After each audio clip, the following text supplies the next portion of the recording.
Most 3D printers look great on a spec sheet, but how many of them actually survive a 40-hour print without you babysitting them? In 2026, speed is a given, so today we're looking at what actually matters. Which machines solve the humidity problem? Which ones handle multicolor TPU? And which are just loud, expensive paperweights? I'm giving you the honest truth on the top 5 printers that earned a spot on my workbench this year. Number 5. Creality Hi Combo. I've stopped watching my printer like a hawk, and honestly, it's a relief. This machine, specifically the Hi Combo, feels less like a project and more like a tool. I spent the last weekend churning out custom organizers, and the speed is just jarring. You send a file over Wi-Fi, and before you've even cleared your desk, the first layers are already down. The servo motors are the real hero here. They keep everything whisper quiet and incredibly sharp, even when the printer is absolutely flying. But I have to be real, if you live in a house with older 110V wiring, that heat bed takes its sweet time to warm up.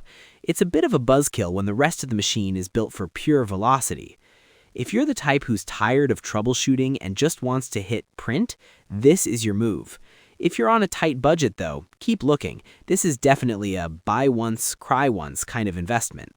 Number 4. Sovol SV08 Core XY 3D. I had been staring at the clock for 3 days, waiting for a custom mechanical housing to finish on my old rattling bed slinger. It finally failed at 90%, and I knew I was done. I needed something that felt less like a hobby and more like a tool. Enter the SV08. Setting it up felt like prepping a race car. It's all exposed metal and heavy-duty rails. The first time I sent a file, the speed actually startled me. It doesn't just move, it lurches with this raw industrial purpose.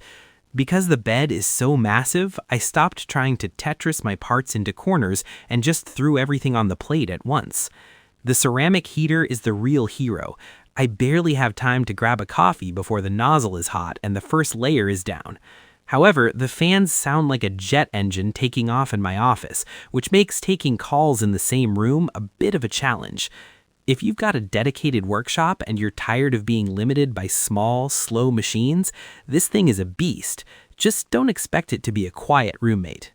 Number 3. FLASHFORGE AD5X 3D Printer. Have you ever started a multi-day print and spent the entire time wondering if you'd actually have enough filament to reach the finish line? That low spool anxiety is something I've lived with for years, but using the AD5X has been the first time I've genuinely relaxed. I recently set up a long run of custom TPU gaskets, something most printers hate, and just walked away. Because it handles 4 kilograms of filament and swaps spools automatically, the machine just keeps breathing while you're asleep. The real magic is in how it handles those flexible materials in multicolor. It's smooth and surprisingly logic-driven. However, I did notice the build plate feels a bit cramped. After working with larger machines, that cube fills up fast, and you'll find yourself splitting models into parts more often than you'd like. If you're running a small shop and need a reliable, filtered machine that won't quit on you mid-spool, this is a great partner. But if you're looking to print massive one-piece helmets, the size is going to be a deal breaker. Number 2. Anycubic Kobra S1 Combo. Active drying while printing isn't just a luxury. At this point, I think it's the only way multicolor printing actually makes sense.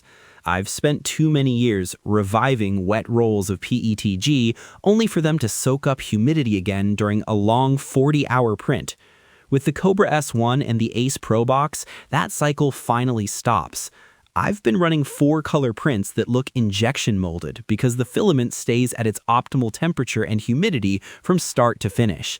It's the first time I've felt like the machine was actually looking out for the material, not just the motion. But let's be real about the waste problem. Because it's a single nozzle system, every color change creates a purge tower or a pile of plastic scraps. If you're printing something small with 8 colors, you'll likely end up throwing away more plastic than you keep. If you're a perfectionist who hates stringing and wants crisp, colorful results without the babysitting, this is the one. Just be prepared to buy a lot of extra filament to feed the purge bin. Number 1. Anycubic Kobra 3 Combo. Does a 3D printer really need to be this approachable? With the Kobra 3, Anycubic seems to think so. I recently spent a weekend running back-to-back multicolor prints, and the experience felt surprisingly frictionless. The standout feature is the active heater in the filament box. It keeps the plastic bone dry during the entire process, which is the secret to getting those clean, professional surfaces without any fuzzy stringing. The interface is intuitive, and the quick swap nozzle makes maintenance a 5-second task. That said, it is still a bed slinger. When you're printing something tall and heavy at these speeds, the momentum of the moving plate can introduce slight imperfections that a more rigid frame wouldn't have. If your goal is to turn digital art into colorful physical objects with minimal fuss, this is a perfect fit. If you're looking for an industrial machine to build tall, high-precision mechanical parts, you might find its physical design a bit limiting. I hope that helps narrow down which of these machines actually fits into your workflow. 3D printing is finally getting to a point where the tools are catching up to our ideas, so it really just comes down to what you're planning to build. I've put the full specs and where I found the best deals in the description if you want to compare them a bit closer. If you have questions about your specific setup, just drop a comment. I'm happy to help you weigh the options. Catch you in the next one.